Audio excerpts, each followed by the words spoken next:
오늘 오래간만에 말씀을 전하게 됐는데 잘 들으시고 이렇게 여러분에게 축복이 되기를 바랍니다. 우리 사랑하는 성도 여러분, 우리의 삶에 예배처럼 중요한 것은 없습니다. 그 이유는 다음과 같아요. 하나님께서는 우리들에게 영원한 은혜와 일상적인 은혜를 값없이 주시기를 원하십니다. 영원한 은혜란 한마디로 영생의 선물을 받는 것이고, 일상적인 은혜란 우리가 세상을 살아가면서 하나님의 도우심의 손길이 필요할 때에 하나님의 도우심의 손길을 경험하는 것입니다. 그런데 하나님은 우리들과는 다른 차원에 계신 분이시기 때문에 하나님께 우리 사이에는 직접적인 거래가 불가능한 것입니다. 그래서 하나님께서는 우리들에게 영원한 은혜나 일상적인 은혜를 거저 주시기 위하여 어떤 통로를 사용하셔야 하는데, 그 통로 가운데 대표적인 예가 바로 예배인 것입니다. 그러니까 예배를 통해서 우리는 영원한 은혜와 일상적인 은혜를 얼마든지 받을 수가 있습니다. 그렇기 때문에 우리가 올바르게 예배 드리는 법을 알게 되면 우리는 예배를 통하여 우리들의 모든 필요를 충족시킬 수가 있는 것입니다. 그뿐 아니라 하나님께서는 우리들이 하나님께 경배하도록 우리를 지어주셨습니다. 그렇기 때문에 예배야말로 우리 삶의 제1차적인 또 최종적인 목표라고 말씀드렸습니다. 그렇기 때문에 우리가 예배에 성공할 때 우리들의 사는 목적이 이루어지고 삶의 참다운 만족감을 누릴 수 있는 것입니다. 이렇게 중요한 예배는 무엇이라고 정의할 수가요? 한마디로 하나님과의 만남이 예배입니다. 그러면 하나님을 만날 수 있는 성공적인 예배의 요소가 무엇이겠습니까? 세 가지를 말씀드릴 수 있습니다. 첫째, 믿음과, 둘째, 신뢰와, 셋째, 진정입니다. 이는 꼭 외워야 되는 거예요. 성공적인 예배를 위한 요소 가운데 세 가지가 뭐라고 그러세요? 첫째, 믿음과, 신뢰와 예배란 말이에요. 자, 믿음에 대해서 잠시 말씀을 드리겠습니다. 우리가 그 예배보를 나올 때 반드시 믿음이 없이는 주님이 그 예배를 인정을 안 하세요. 그래서 우리는 꼭 믿음을 가지고 나와야 되겠습니다. 예를 들어서 창세기 4장에 보면은 하나님께서는 아벨의 제물을 받으시지만은 가인의 제물을 받지 않았습니다. 그 이유를 히브리서 11장 4절에 보면은 아벨은 믿음으로 제물을 드렸지만은 가인은 믿음 없이 제물을 드렸습니다. 우리가 예배 드릴 때 믿음을 가지고 예배드리고 있는가? 하나님 앞에 나올 때 믿음을 가지고 나오고 있는가? 자기 자신을 점검해 보시기를 바랍니다. 주님께서 우리가 예배를 드리느냐 안 드리느냐에 관심을 가진 것이 아니라 우리의 예배 속에 믿음이 있는지 없는지에 관심을 가졌습니다. 이러한 사실은 우리의 기도도 마찬가지요, 우리의 헌금도 마찬가지요, 우리의 봉사도 마찬가지입니다. 사랑하는 우리 성도 여러분, 우리 하나님께서는 믿음 없이 드리는 예배를 받지 않으십니다. 그러면 예배를 드리며 우리들이 가져야 하는 믿음은 어떤 믿음일까요? 그것은 우리의 예배 속에 주님이 임재하고 계시다는 믿음이라고 말씀드렸습니다. 왜냐하면 하나님은 마가복음 18장 20절에서 다음과 같이 약속을 하고 계시기 때문입니다. 두세 사람이 내 이름으로 모인 곳에는 나도 그들 중에 있느니라. 우리 주는 반드시 약속을 지키신 분이기 때문에 우리들이 예수의 이름으로 모였다면 반드시 그분이 우리 가운데 임재하고 계시는 것입니다. 근데 주님이 우리 가운데 임재하고 계시는 말과 우리들이 주님을 만나게 된다는 말은 전혀 다른 말입니다. 우리가 우리 가운데 임재하신 주님을 만나기 위하여 우리는 믿음을 가져야 하는 것입니다. 근데 우리가 예배를 통하여 아버지를 만날 수 있다는 것을 믿는다면 예배를 드리러 오는 우리들의 발걸음이 70년 바벨론 포로 생활을 마치고 예루살렘으로 돌아오는 이스라엘 백성들의 발걸음과 같아야 합니다.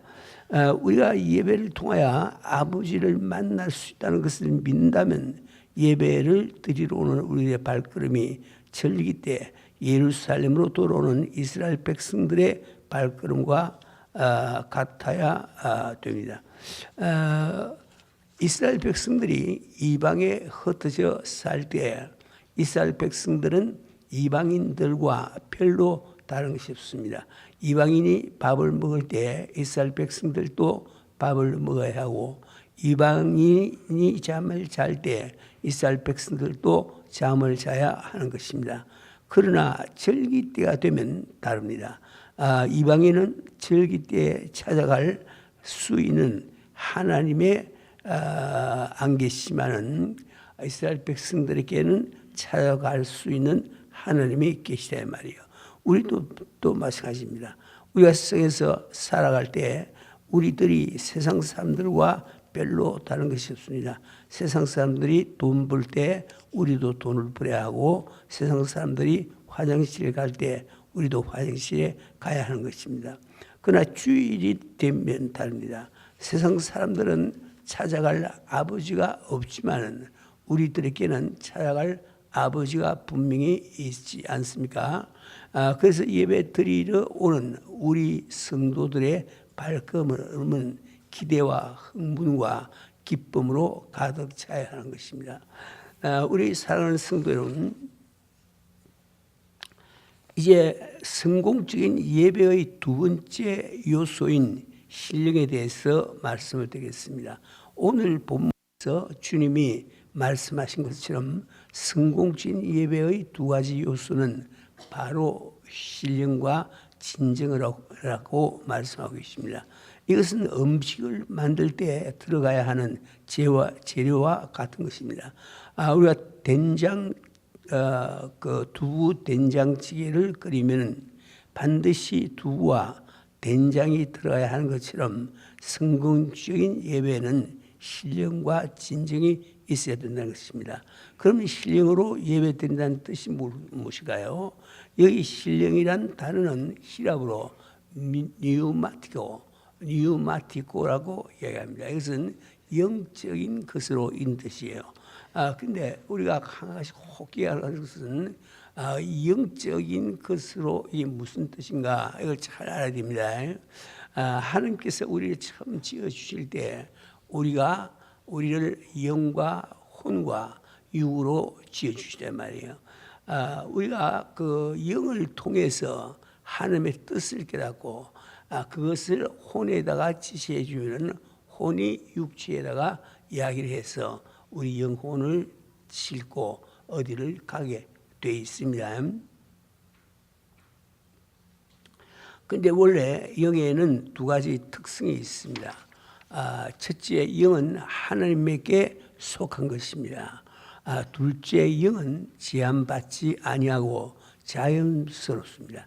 다시 말하면 신령으로 예배드린다는 것은 하나님을 향해서 마음 문을 활짝 열고 제한을 않는다는 뜻입니다. 하나님을 경배하고 찬양하고자 하는 마음에는 제한을 두면 안 됩니다. 하나님을 향한 우리들의 사랑에도 제한을 두면 안 됩니다.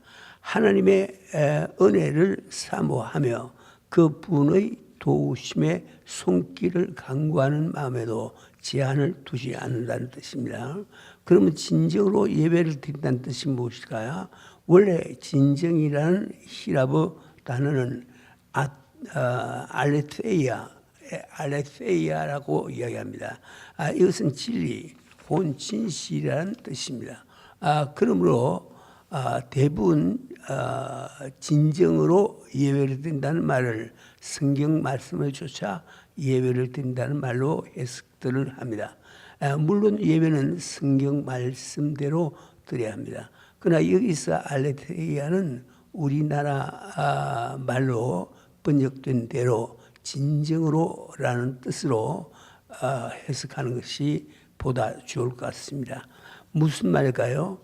우리가 진정으로 하나님 앞에 나왔다면 세상에 속한 생각, 인간에 속한 모든 생각을 억제해 버리라는 뜻입니다. 나무가 새에 날아오는 것을 나무가 어떻게 할 수가 없는 것처럼 살아있는 인간의 마음에 여러 가지 생각이 떠오르는 것은 어떻게 할 수 없는 것입니다. 나무의 가지를 치듯이 떠오르는 생각을 절제해야 하는 것은 바로 우리의 책임인 것입니다. 하나님을 향하여는 무절제하게 마음문을 열고 세상의 쓰이나 사랑에 대해서는 절제를 하며 예배드리는 것, 그것이 성공적인 예배를 위한 하나님의 요구인 것입니다. 그러나 우리의 실상은 어떠합니까? 하나님의 인재를 믿기는 고사하고 기대하지도 않으며 하나님의 향한 마음을 꽁꽁 닫아 끌고 예배 시간에도 세상 일이나 사람에 관한 일은 오히려 자유자재하고 예배를 드리고 있지 않습니까? 그래서 많은 성도님들은 주일마다 예배를 드리면서도 정작 하나님은 만나지 못하고 형식적으로 예배에 참석한 것을 신앙생활에 착각하고 형식적인 예배를 정상적인 것으로 잘못 생각하고 있는 것입니다. 우리 은혜의 교회가 우리 교회의 비전인 주님의 지상 명령을 수행하는 교회가 되기 위해서는 첫 번째로 해야 하는 일이 바로 예배의 회복인 것입니다. 왜냐하면 우리가 예배를 통하여 하나님을 만나지 못하면 우리의 마음이 방자하게 되어 있습니다. 그래서 잠언 29장 18절에는 다음과 같이 기록이 되어 있습니다. 묵시가 없으면 백성이 방자히 행하거니. 묵시란 다른 말로 바꾸면 하나님과의 만남을 뜻합니다.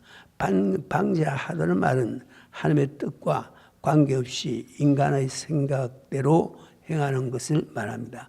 즉 예배를 통하여 하나님을 만나지 못하면 성도들은 하나님의 뜻과 관계없이 자기의 뜻을 고집하게 되기 때문에 교회 안에 분쟁이 일어난 것입니다.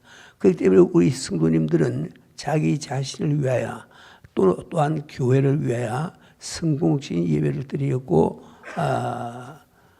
또 성공적인 예배를 드리기 위하여 최선을 다해야 하는 것입니다. 예배 시간 30분 이거 꼭 기억하세요. 우리 예배는 하나님과의 만남을 뜻하기 때문에 우리가 예배 시간 30분 전 혹은 15분 전까지 반드시 교인들이 와야 됩니다. 요즘 보면은 우리 교회 한 3분의 1 가까이가 그 이후에 오는데 여러분 한 사람이 바로 은혜교회입니다. 여러분 한 사람의 행위가 은혜교회의 행위가 된다 이 말이지. 이걸 꼭 기억해야 됩니다. 그래서 제가 목회할 때는 쭉 계속해서 제가 강대상에서 예배 보기 15분 전부터 여기 엎드려가지고 큰 목소리로 기도합니다. 우리 교인들도 다 따라서 15분 전까지 다 교회 와서 교회가 떠나갈 듯이 기도한다 이 말이에요. 이렇게 해서 드리게 되는 예배와 그렇지 않은 예배는 전혀 다릅니다. 그래서 여러분은 다음 주부터 우리 예배 시간 15분 전에 교회 오세요. 그게 참 좋습니다. 이분 자신을 위해서 참 좋다 이 말이야. 이제 예배 시간 되면은 그게 예배 시간이 다 됐나 안 됐나 이게 봐가면서 그러지 마시고 미리 준비하시다가 예배 시간 15분 전까지 교회 오라고 와서 통성으로 사람들과 이야기하는 것 상관없습니다. 여러분이 사람들에게 관심을 갖지 않고 예배 시간에 하나님께 관심을 가진다면 하나님과의 만남에 중점을 두셔야 되거든. 그러면 성공적인 예배를 드렸다는 증거가 무엇이겠습니까? 우리가 예배를 통하여 하나님을 만나면 반드시 우리의 삶 속에 하나님의 지나가신 흔적이 남게 되는 것입니다. 인간이 모래사장 위를 걸어가면 어쩔 수 없이 발자국을 남긴 것처럼 창조주 되신 우리 하나님이 우리 삶 속에 임재하시면 하나님도 어쩔 수 없이 그분의 발자취를 남게 되는데 하나님이 지나가신 발자국이 바로 기적과 이적인 것입니다. 우리 은혜교회 성도님들은 기적과 이적에 대한 올바른 개념을 가져야 합니다. 우리 은혜교회는 결코 기적과 이적을 탐하는 교회가 아닙니다. 하나님의 기적과 이적을 신앙생활의 목표로 삼는 교회도 아닙니다. 그러나 우리 교회는 기적과 이적이 따르지 않을 수 없는 믿음을 추구하는 교회입니다. 주님께서 분명히 고린도전서 4장 20절에서 다음과 같이 말씀하고 계십니다. 하나님의 나라는 말에 있지 아니하고 오직 능력에 있습니다. 뿐만 아니라 데살로니가 1장 3절에는 다음과 같이 기록이 되어 있습니다. 너희의 믿음의 역사와 사랑의 수고와 우리 주 예수 그리스도에 대한 소망의 인내를 우리가 하나님 앞에서 쉬지 않고 기억하니 무슨 뜻일까요? 우리의 심령 가운데 진정한 사랑이 있다면 반드시 하나님이나 이웃을 위하여 수고를 아끼지 아니하고 하게 되고 우리의 심령 가운데 소망이 있다면 아무리 어려운 일이 다가와도 인내할 수 있다는 것입니다. 이와 같이 우리 심령 가운데 진정한 믿음이 있다면 반드시 역사가 일어난다는 뜻입니다. 우리가 사랑한다고 하면서도 수고를 하지 않으면 사랑한다는 말이 거짓말이 되고 소망이 있다고 자랑하면서 인내를 못하면 소망이 있다는 말이 헛된 말이 되는 것처럼 믿음이 있다고 하면서도 역사가 일어나지 않으면 그 믿음은 하나님께 인정해 주지 않는 것입니다. 그래서 우리 교회가 기적과 이적을 탐하는 교회는 아니지만 기적과 이적이 따를 수밖에 없는 믿음을 추구한다고 말씀드렸습니다.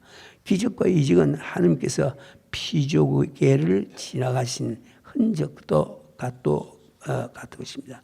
우리 주님이 이 땅에 오셨을 때 그분이 가는 곳곳마다 벙어리가 말을 하고 기머리가 듣게 되고 안전뱅이가 일어나고 눈먼 자가 보게 되며 죽은 자가 살아나고 풍랑이 잠잠해졌던 것입니다. 그렇기 때문에 우리가 올바르게 예배를 드림으로 하나님을 만나게 되면 반드시 우리 심령이나 육신이나 가정이나 사업 위에 하나님이 지나가신 흔적이 남게 되는 것입니다. 평안 기쁨을 모르고 살던 사람의 마음속에 평강과 기쁨이 생기고 병든 육신이 건강해지며 다툼과 알력이 있던 가정이 하나가 되며 환경이 열리는 역사가 일어나는 것입니다. 저희 목회 경험을 보면 제가 안수함으로 어떤 기적과 이적을 체험하기보다는 예배에 참석함으로 기적과 이적을 체험하는 경우가 많이 있습니다. 제가 우연히 어떤 가게에 들러서 전도를 하는데 불신자인 가게 주인이 다음과 같이 말했습니다. 은혜의 교회가 세기는 센 모양입니다. 왜 그러냐고 제가 물었더니 그가 알고 있는 사람이 결혼한 지 13년 동안 아기를 낳지 못했는데 은혜의 교회에 처음 가서 예배를 드리고 그 주간에 임신을 했다는 겁니다. 또 한 번은 어떤 분이 과거의 자신의 사진을 들고 저를 찾아왔습니다. 그 사진을 보니까 그분은 한쪽 옆구리가 완전히 붙은 것처럼 몸이 옆으로 휘어지고 구라치를 짚고 있는 그림이었습니다. 그분은 우연히 은혜의 교회에 와서 계속 예배를 드렸는데 언제 붙어인지 몸이 바로 되어 완전히 정상이 되었답니다. 저희 교회 예배 시간에 일어난 사건 가운데 가장 기억에 남는 사건이 있습니다.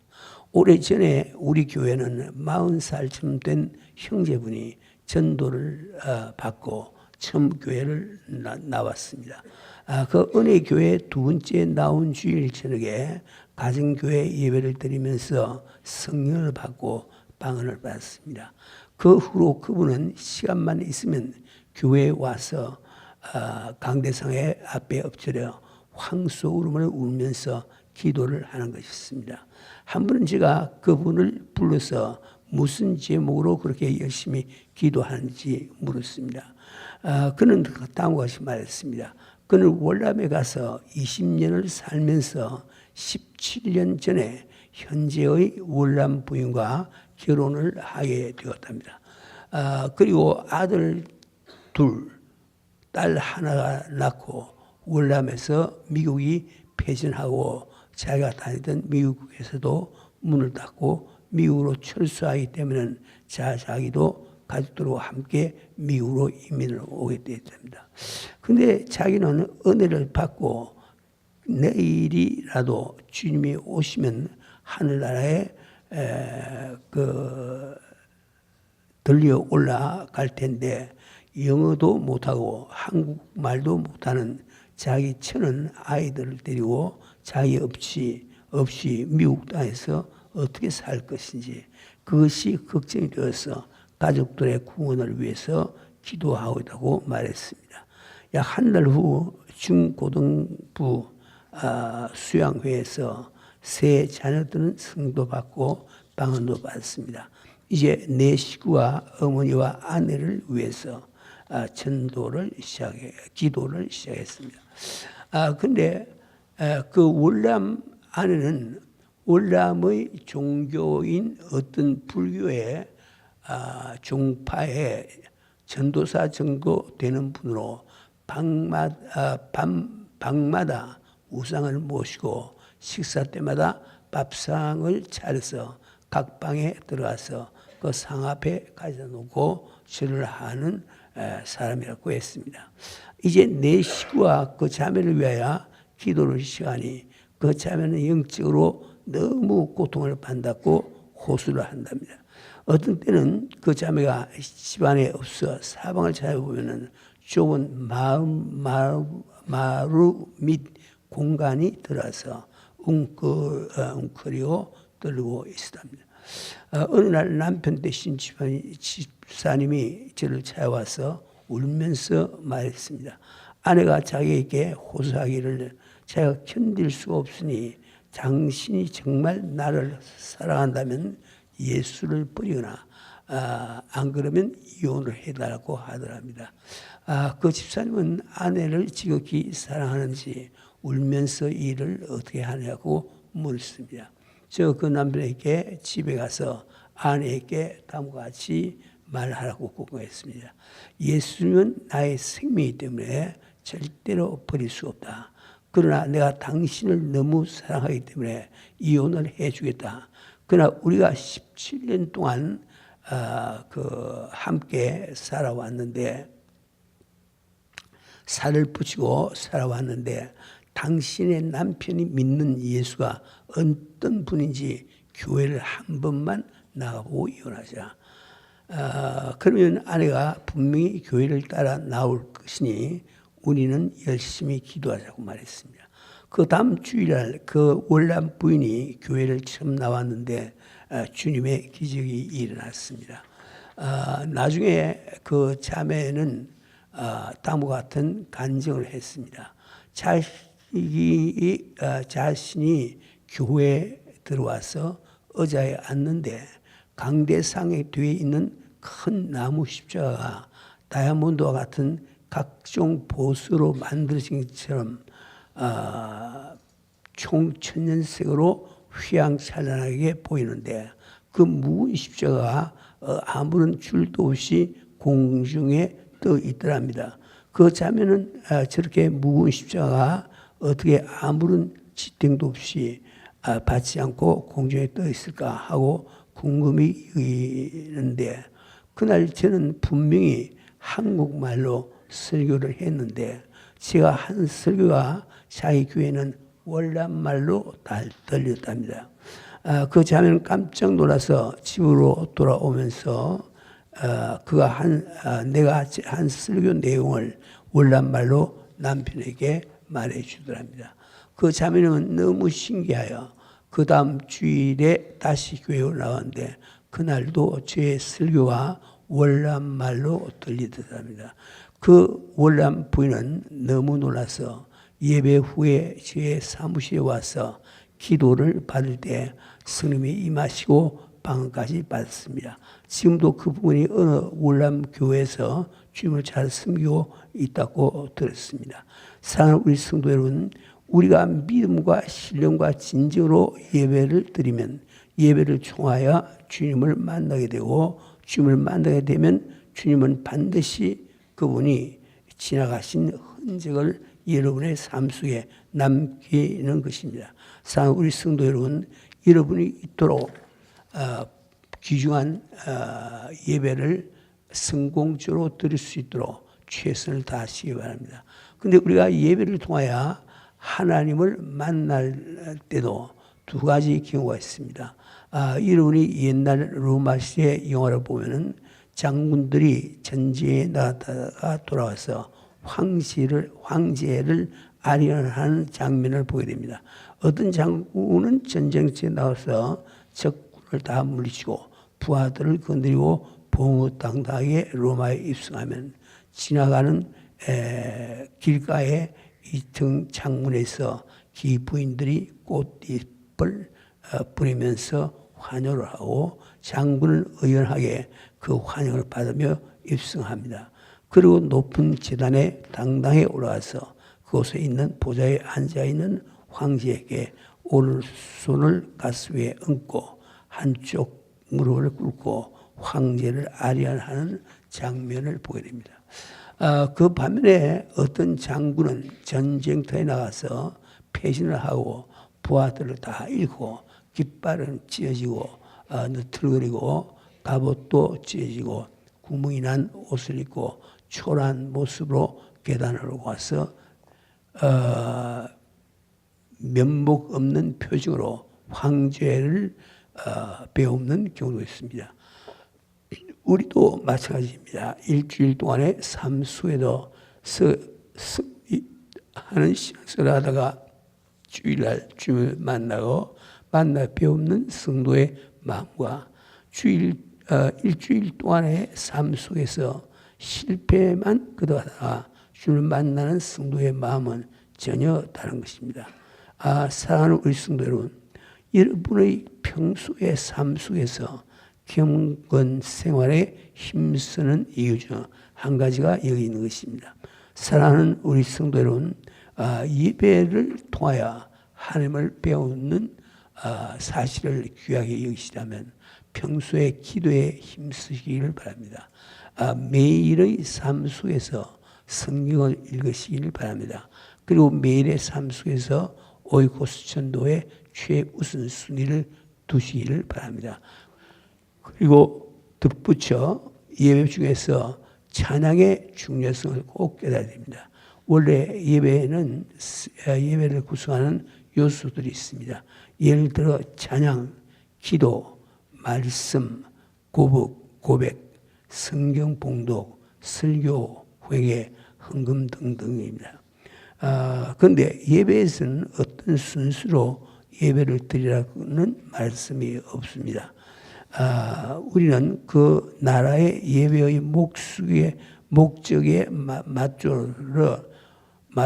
맞도록 위에 든 예배의 요소들을 취사 선택하여 순수를 짜서 예배를 드리게 되는 것입니다. 그런데 우리 개신교의 예배의 중심은 말씀입니다.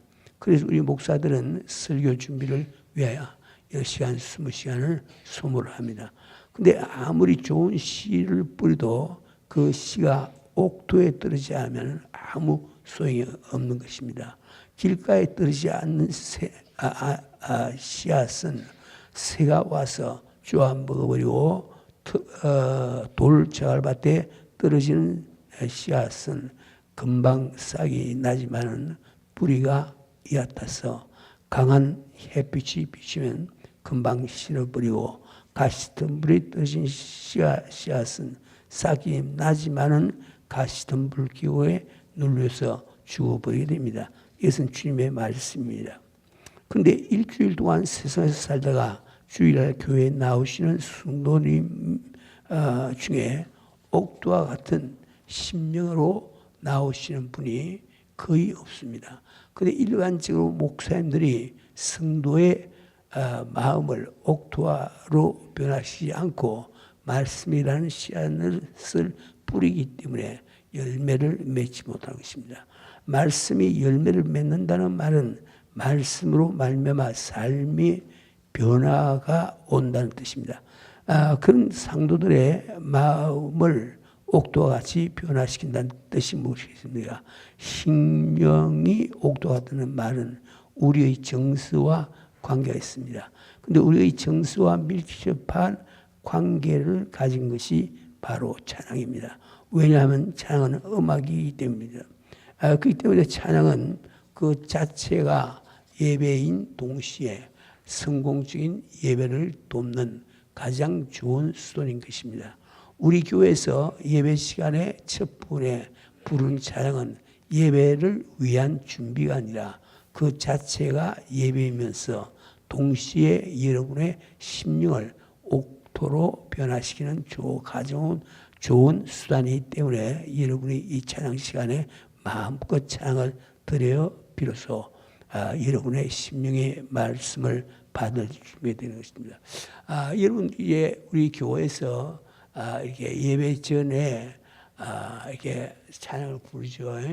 부를 때 그것은 불러도 좋고 안 불러도 좋은 게 아니에요. 그 여러분이 그 순서를 거치지 않고 옥토와 같은 마음이 될 수가 없거든. 그러니까 여러분의 예배가 성공을 못하게 되는 이유가 그게 있습니다. 이 예배 시간은 꼭 그 15분 전까지 교회에 오셔서 여기 와서 찬양을 자기 찬양으로 주님 앞에 올리고 이 옥토와 같은 마음이 되어야 됩니다. 뿐만 아니라 우리 교회에서는 찬양 시간에 율동을 많이 합니다. 율동 자체도 예배의 한 형태입니다. 원래 찬양은 신앙 고백인데 우리의 신앙을 입술로만 고백하는 것이 아니라 온 마음 몸으로 고백하는 것이 율동, 즉 발이 월십입니다. 그것뿐만 아니라 예배를 드리는 여러분의 심령이 기쁨으로 충만하고 또한 자유함이 있어야 합니다. 여러분의 심령 가운데 기쁨과 자유함이 없으면 예배를 통하여 성령께서 마음껏 역사를 못 하시는 것입니다. 왜냐하면 성령은 기쁨의 영이요 자유하신 영이기 때문입니다. 그런데 율동은 바로 우리의 자의식을 벗어버리고 우리의 심령이 자유함을 입는 데 큰 도움이 되는 것입니다. 우리 성도들은 말씀을 끝맺겠습니다. 우리 성도의 삶 속에 예배처럼 중요한 것은 없습니다. 그런데 예배의 정의는 하나님과의 만남이라고 말씀을 드렸습니다. 그렇기 때문에 우리들이 예배 속에 하나님이 등장하지 아니하시고 또한 여러분이 우리 가운데 임재하신 하나님을 만나지 못한다면 예배는 실패로 끝나고 마는 것입니다. 그런데 우리가 예배를 통하여 하나님을 만나기 위해서 반드시 세 가지 요소가 있어야 된다고 말씀을 드렸습니다. 첫째는 믿음, 둘째는 신령, 셋째는 그 진정. 이 세 가지를 꼭 기억하세요. 한 번 더 세 가지 이야기해 봅시다. 첫째, 믿음, 둘째, 신령, 셋째, 진정. 믿음은 우리의 예배 가운데 주님이 임재하시고 약속하신 그 약속을 믿는 믿음이요.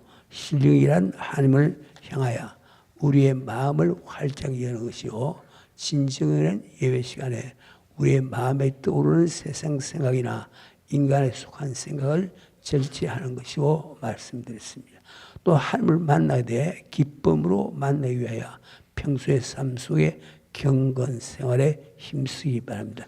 그리고 다음 주일부터 이 예배 시간 15분 전까지는 꼭 오셔가지고 한 사람 빠짐없이 이 자리에 같이 들어와서 기도로 예배를 준비해 주시기 바랍니다. 아멘. 아멘. 예, 꼭 말씀을 지키게 주시기 바랍니다.